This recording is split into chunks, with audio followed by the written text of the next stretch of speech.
Probably that 4 or 5 minutes in the second period really hurt us.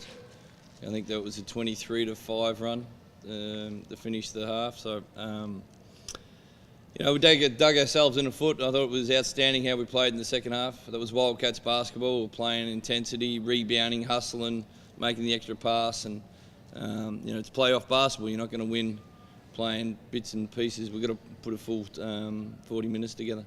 Is it a bit of an empty feeling in that third quarter out there? That's probably the best quarter of the season, but then still not being able to finish.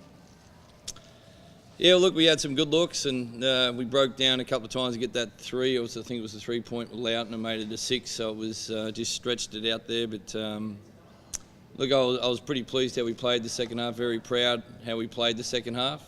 It could have turned in pretty ugly the way we played the second quarter. But very proud of the boys, how they played, and that's the playoff mentality. We've got to play that level for 40 minutes. It makes it obviously a lot tougher dropping game one. You've got to still confident. Oh, without a question. If we had got spanked by 30, I would have thought, wow. But things that outside of our control weren't really going our way. We get back home, comfortable, sleep in our own bed. We'll be ready to go Sunday. Is Greg okay? No, he didn't play anymore from the second half. Obviously, you would have seen that. So we'll wait for the medical report on it. But I'd say he'd be very doubtful for Sunday. Was it calf or was it? Look, they told me you can't play, and that's about it. So we'll find out when they do a report and do the washout of it. But it leaves us pretty thin out there, and that's why it was such an outstanding effort. The guys played their hearts out.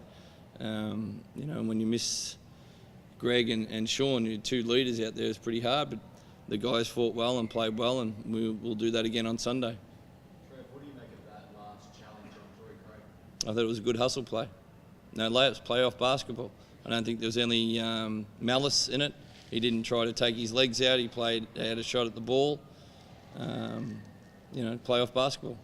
Quite a bit of malice though from the crowd during the game. Well, you expect that up here. Do you know, is there any fog over the rules why he was immediately ejected? Good. That's a question for the referees. I can't answer that. Will you be seeking some kind of clarification from them or from the Mate, you might as well go and bash your head against a brick wall, the response from the referees department. So it is what it is. I thought Drake made a good hustle play. It came down awkward. I hope he's okay. And certainly Drake doesn't have a malice bone in his body, but he was made a hustle play. So you'd be obviously hopeful that nothing comes from the NBL because they'll obviously say something. Man, I think that's a silly question. He's played the ball. He wasn't taking his head off. He didn't try to smash him.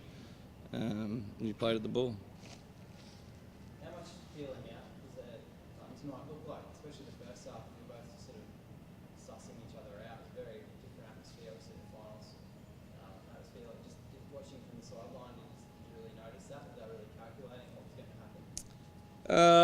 Yeah, I guess that's just when you get into the playoffs, it's the first game. It's a little bit anticipation, a little bit nervous for the first couple of minutes. I think there was 2 points for the first 3 minutes. Looked like a real blockbuster, didn't it? But the guys got comfortable, and that's to be expected when you're in the playoff series. And Tonight was given the bird to the crowd at the end there. Do you tolerate that? An issue that? I didn't see that.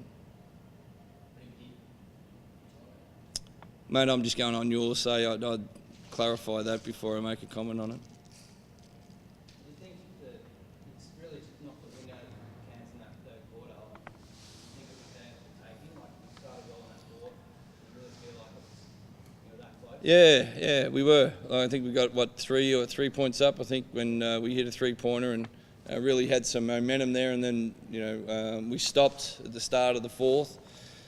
And that's when we're going to make sure we're getting good shots. I think we turned the ball over a couple of times, and we probably gave up a couple of easy points to get Cairns back comfortable.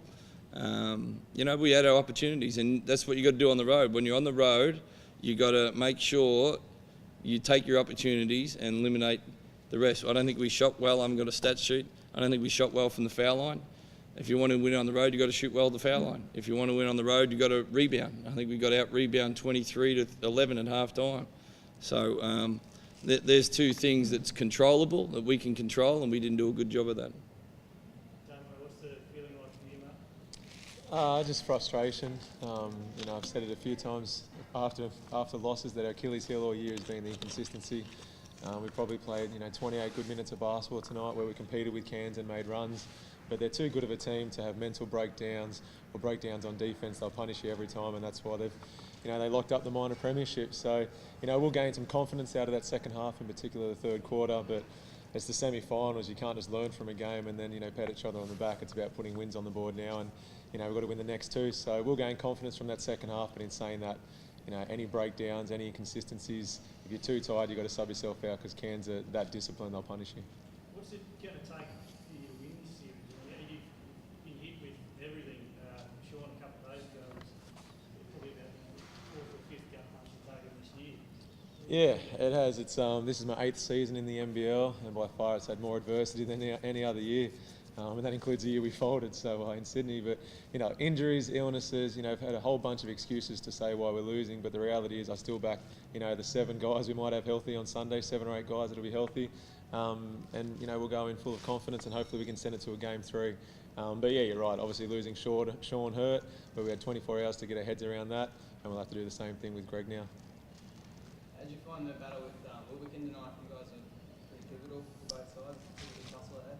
Yeah, he's obviously a great player and an MVP candidate for this season. I always enjoy matching up on the best guards around the league, and there's a handful of them, and he's certainly one of them. So he was great in particular.